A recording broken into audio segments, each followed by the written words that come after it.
guys, my name is Dr. Jordan Orday and I'm a pharmacist, and today I want to talk to you guys about my NAPLEX journey. There's a story there that I've wanted to share for a long time since it happened, but I've honestly been a little afraid, a little ashamed, because I'm essentially about to tell you about my greatest failure ever. But it's made me such a strong person, and I hope that other people can learn from this and feel confident in their journey as they're moving forward, and sort of maybe learn from my mistakes so that you don't have to go through that as well.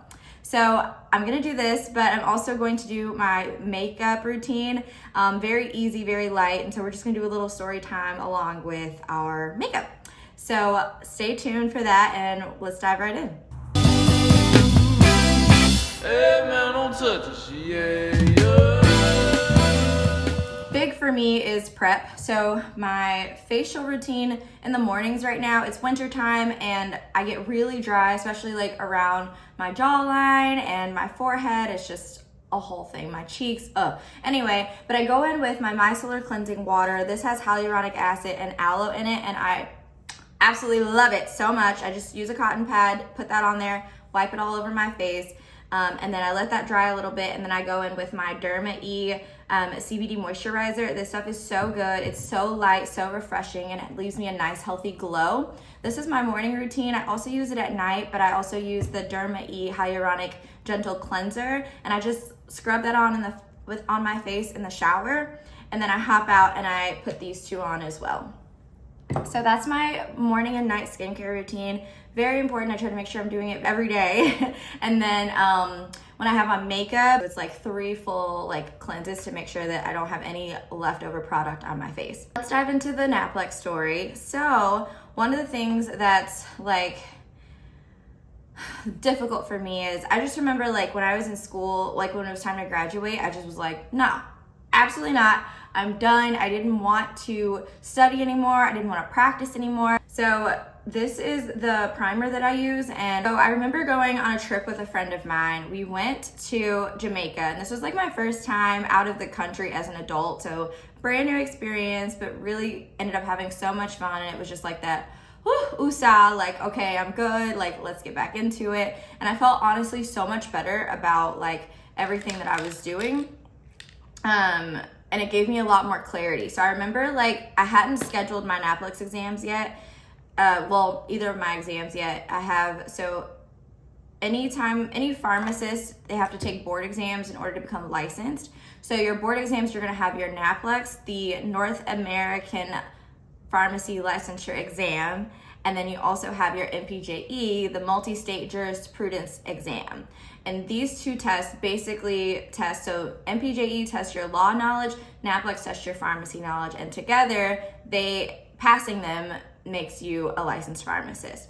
So this is the daunting thing. It's okay, yay, I graduated, but I have to overcome this final step in order to actually become a pharmacist. And honestly, it's a lot, mentally, emotionally, physically, because most of us have either plans after graduation and you have to become licensed in order to see that through, or you might not have a job offer, or you might have somewhere where you're working as an intern or as a graduate pharmacist until you actually become a licensed pharmacist.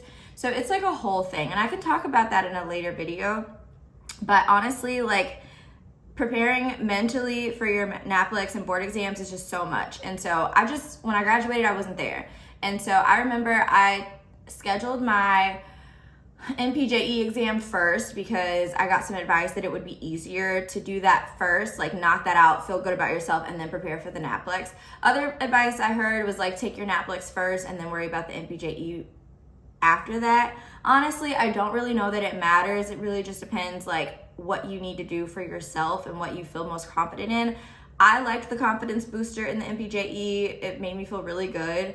But I will tell you, child, that was a lot too, because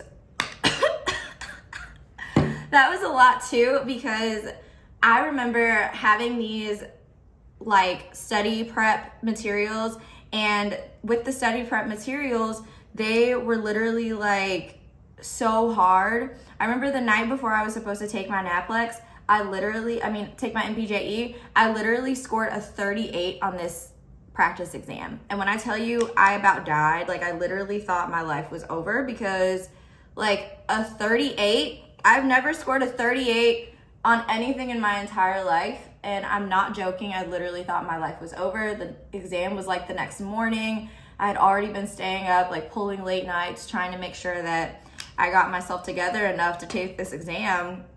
And here we are. And it was like, no, ma'am, you're about to fail. So you can imagine the horror, right? Like it was awful. And I just remember being so distraught and like it was awful. But anyway, I went into the exam and I actually passed.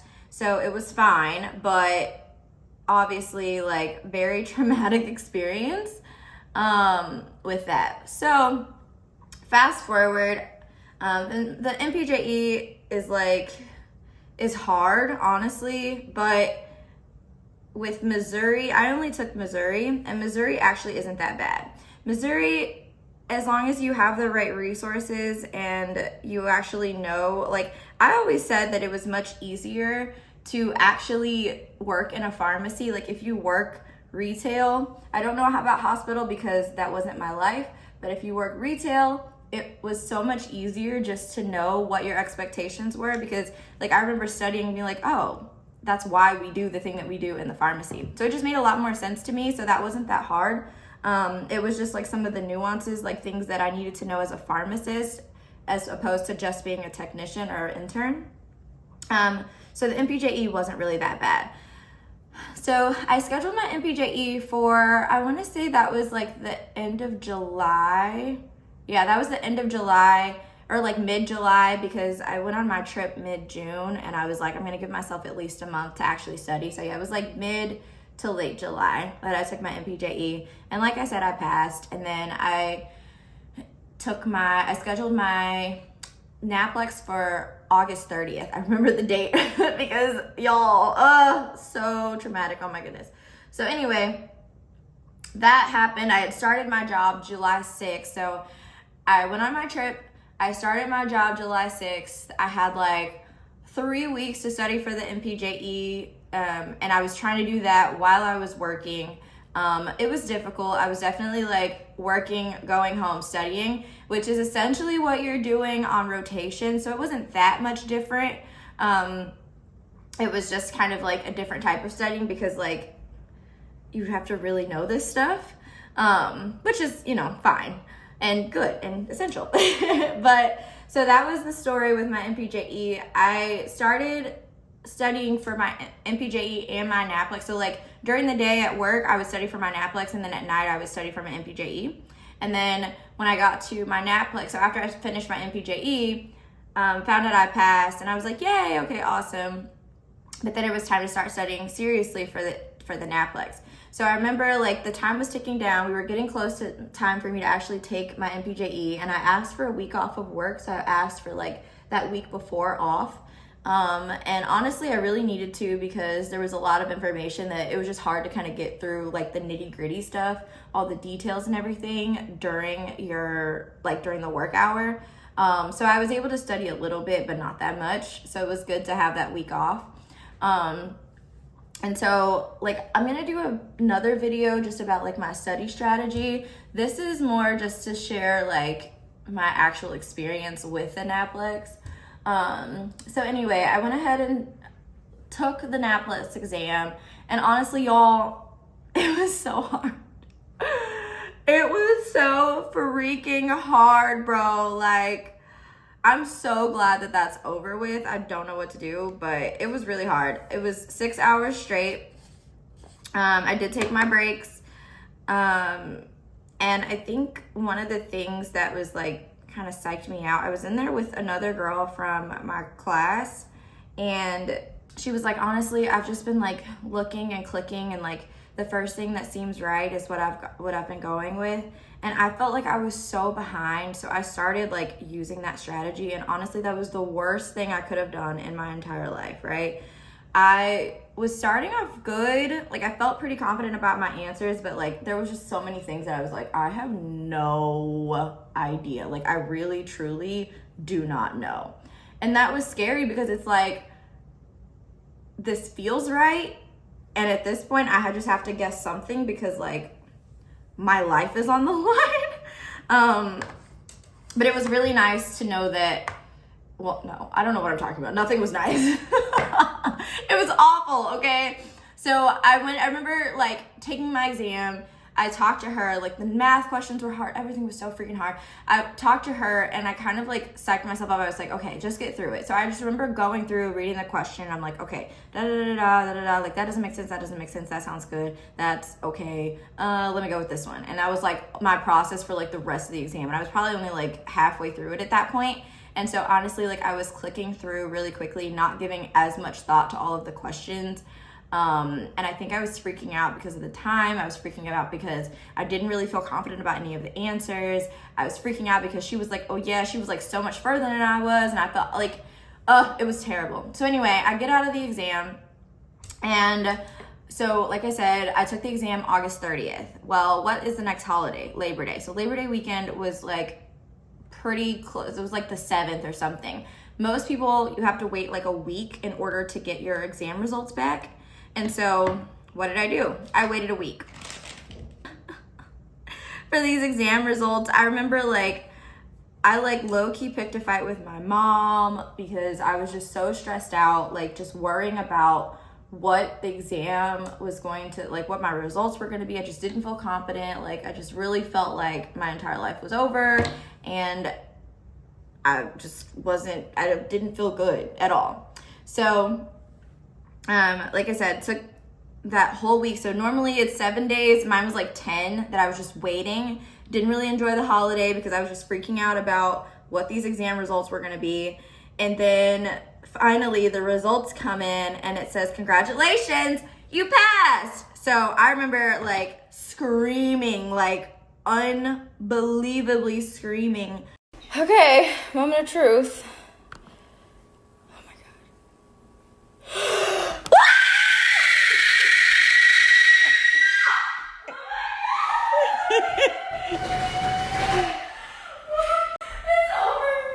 It's over. Pass. Y'all see that pass? Why are you crying, girl? Why are you crying? We knew it. My brain's out because I was so excited that I passed. I'm like, yay, I did it. Like, everything is good. I got my license in the exam. In the mail, I started working as a pharmacist at my job. Like, everything was peachy. Everything is good. Or so I thought. 2 weeks later, I get an email. And I'm like, what is this? I'm out of town. I'm at a concert with friends. You know, we're celebrating. Everything is happy and joyous. Like, everything is good, right? Like, I've passed my exams.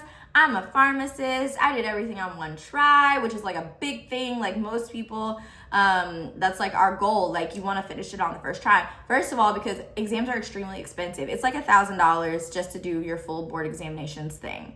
And so I was excited, right? Like I'm out of town. I'm with my friends. We're going to see her. Like we're vibing. Everything's good. I got me on a new wig. Like lovely, right? I get this email. This email says, we regret to inform you. And I'm like, what the f*** are you talking about? What do you mean? What do you mean? Regret what? No regrets here. I'm good. So I was like, I told my friends, I'm like, I got this email and I don't know if I should open it because I feel like it's about to like ruin my life. This had already been a very traumatic year. I lost my grandmother. Like I was assaulted by my cousin. Like so much happening in 2021. Like I'm so glad I'm over this year. Yeah, anyway, so I was like, yeah, should I open this email? And they're like, no, don't do it. Like, whatever it is, let's just wait, get through your trip, and then you can open it when you get home. But me being me, I couldn't wait. So I opened the email, and it says, but the crazy thing about this email, it looked like it was from like a spam account. Like, it looked fake. And I'm like, what is this? Like, this can't be real. So I'm like, it's fine. I'll just open it, like, no biggie. And come to find out, this email says, we regret to inform you there's been an error. You actually did not pass your NAPLEX exam. And I'm like, what? What are you talking about? When I say bawling, like crocodile tears are coming down my face, bro. I was hurt, like extremely just hurt. Like you could not, I was inconsolable. So I called my mentor, I called my parents, and I'm like, this is what happened. Like, I don't know what to do. And everybody was like, well, you can't do anything about it right now. Just try to enjoy your trip. And obviously, like, enjoy my trip. What are you talking about? Like, I've just found out that I failed. So long story short, we are on like, so there's like a Facebook group of like the people that are going to be taking the board exams and just like sharing information and all of that kind of stuff. And so I hopped in there, and other people had received this message too, and basically came to understand that this was actually true. Like the people who do the test, like the people who put the test on, like messed up the count or whatever. Like, I don't know how that happened to this day. It actually happened again the following year, which is like brutal. Like, get it together. But yeah, so found out that this was true. Very difficult to enjoy the rest of that trip, obviously. And I get back and I'm like, okay, like I have to figure out what to do. Like, my life is over. Do I get to keep my job? A lot of people, like, so apparently there was a subset of people that were fine. There was a set of people who were told they passed, but they didn't. I was in that group. It wasn't that many of us, but I was in that group. And then there was a subset of people who were told that they did not pass when they actually did. And a lot of those people in the last group actually had residency opportunities, and so they had to pass up on their residency opportunities and just were kind of like left like hanging out to dry because they didn't have any other job opportunities. And it was like so sickening. Like, a lot of them, like, I don't think they got their residency opportunities back because the programs had started already. And a lot of times they will give those positions away to other people who do pass. So it was like messed up. Anywho, so like I said, I contacted my my manager, and she told me that, you know, everything's fine. Just go ahead and enjoy your trip, and we'll worry about it when you get back. So I got back, I worked another week, and essentially just was like, I need to just start like trying to study again because I need my license. And so I ended up taking 2 weeks off. I emailed my study resource, like the time had lapsed already, and I was like, hey, like this is what happened, like please make an exception. I don't have like $900 to get this again. Like, can you please just extend it for like 2 weeks until I take my test again? So they were gracious enough to allow that. And I took my exam. I studied my butt off. Again, I'll do a video about my study habits, but oh my gosh, like studied my butt off. I've never been more in the zone about anything in my entire life. Like, I was like head down, focused, like you couldn't talk to me, like nothing. Like it was crazy. I wasn't on Instagram, nothing, because I was like, y'all got me messed up. You got me. Oh my gosh, I would never go back. I would never, ever go back. I wouldn't wish that on anybody. But anyway, so I'd study for those 2 weeks, go back in, take my exam, and I passed. Yay! So, and like during, like the board was trying to get me to send my license back, and I'm like, why am I sending my license back, bro? Like, you're literally just about to give it to me again. And I was like, and they wouldn't pay for postage or anything. I'm like, yo, I'm already broke. What do you want from me? So anyway, so I ended up getting my license sent back to me, and started working as a licensed clinical pharmacist after that, and it was all fine. But like, it was honestly the most traumatic experience of my entire life, and I honestly would not wish that upon anyone. Not a single soul, because it was genuinely terrible. It was genuinely the most horrific experience of my entire life. It was genuinely like god awful. Like, I admittedly probably should have studied a little bit more. Like, I could have stood to like take it more seriously, study a lot harder, do more like prep and resources and more calculations. But I was on it with the calculations. I was making sure, because everybody said like that's the most difficult part. And I'll give tips about that as well. But Oh my goodness. The calculations, honestly, that whole exam was just really difficult. And admittedly, I could have taken it more seriously so that I could have done better the first time. But honestly, I just was like I said, I just was tired. Like, pharmacy school is one of the most difficult things that I ever went through. And it is not for the weak. And it made me very, very strong. And I'm grateful for the experience, but I would never go back. And I don't wish that on anybody.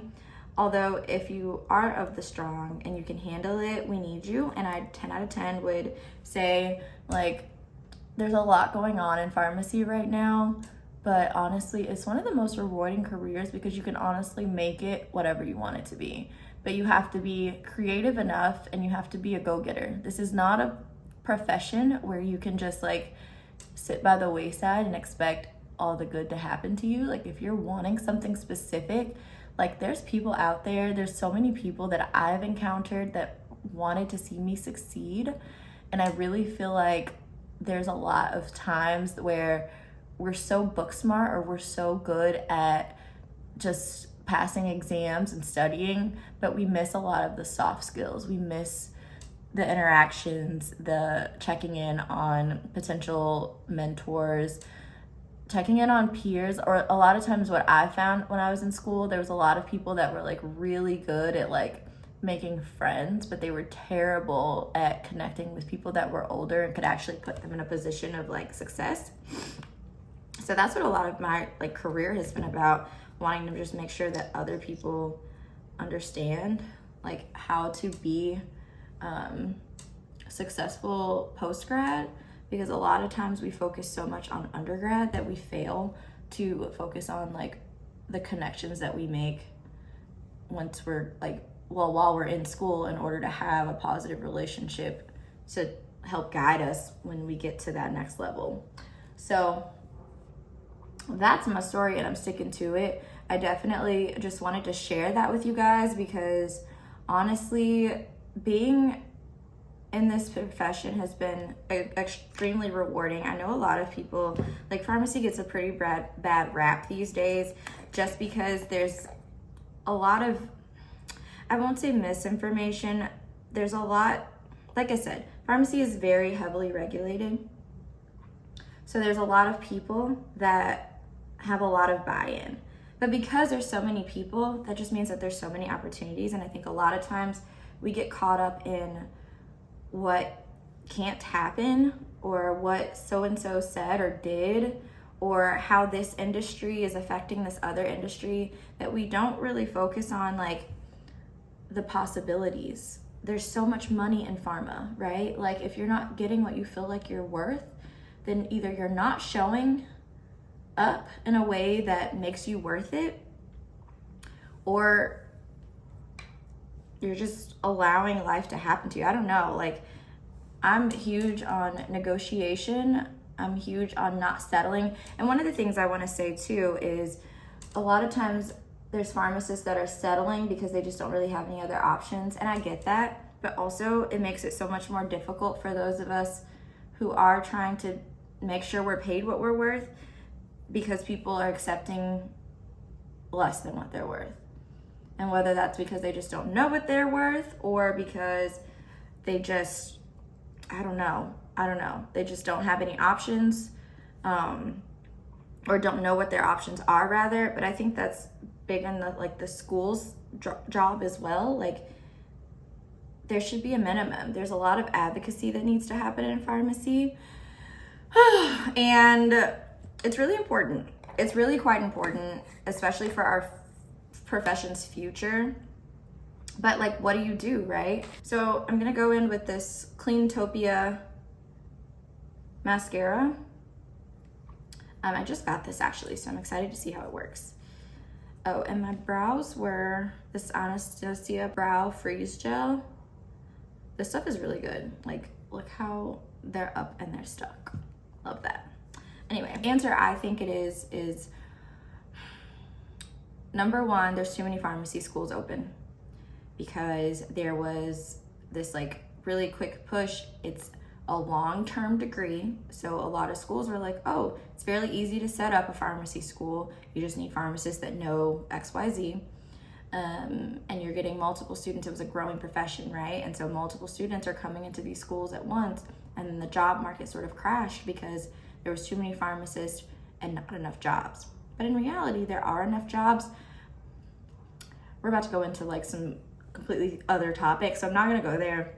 Actually, I'm just gonna say there's a lot of pharmacists, a lot of pharmacy schools, not enough jobs for a lot of different reasons. And a lot of the money is being put into big pharma pockets and not into the people that are actually providing care. I'm gonna leave it right there. I have a lot more to say on that topic, but that can be a whole other video by itself. So what I'm gonna say for this today, guys, is my journey in like getting my NAPLEX was actually completely traumatic. I won't sugarcoat it. And I just remember having so many different emotions. And my goal with this video is to just share with you guys some of the realities of the profession that you may be entering in. And then also just sort of talk about my story, because I've never shared this before, and very few people actually know about this. Many people think I was a first-time NAPLEX passer, which I kind of was, but I kind of was not. So this was just my opportunity to, I guess, share that like even the most successful people mess up and fail. But honestly, it's just about how you hop back on the horse and get it done. Because at the end of the day, like, nobody's coming to save you. Nobody's coming to get you out of your darkest place, your darkest moment, your darkest time in your life. You literally are your own savior. You're the only person that's going to ever be able to make sure that you don't like fail and can live the life that you've worked so hard to. And so honestly, the advice that I give to every person that I have a conversation about NAPLEX with is, you just gotta nut up and do it. Like, there's literally no other way. You're smart enough. Like, if you made it to the point where you're taking your NAPLEX, it's not a question of whether you're smart enough. It's not a question of whether you're dedicated enough, whether you're talented enough, whether somebody believed in you enough. All that other stuff doesn't really matter. Fear is huge. Fear is probably the biggest factor. But again, you just gotta nut up and do it. Honestly, like, that's the only key to NAPLEX, is study and get it done. Like, it's the worst experience of your life, absolutely. But there's a lot of worse experiences that a lot of people have. And how lucky are you that you get to be in a position that it's not like detrimental, right? Like, you get to take it again. Is it expensive? Does it suck? Absolutely. That was another thing that was kind of nice. That I didn't have to pay for it again after I took it. After I like found out that I failed, they just allowed us to take it again because of the horrible mistake that they made. So I was really blessed in that I failed but didn't have to pay twice. That's not gonna be most people's story, but that was mine. So all that to say, guys, nut up and do it. All right, stay tuned for the next video. I am going to talk about some of my top NAPLEX study tips, and we're gonna actually go ahead and dive right into that right now.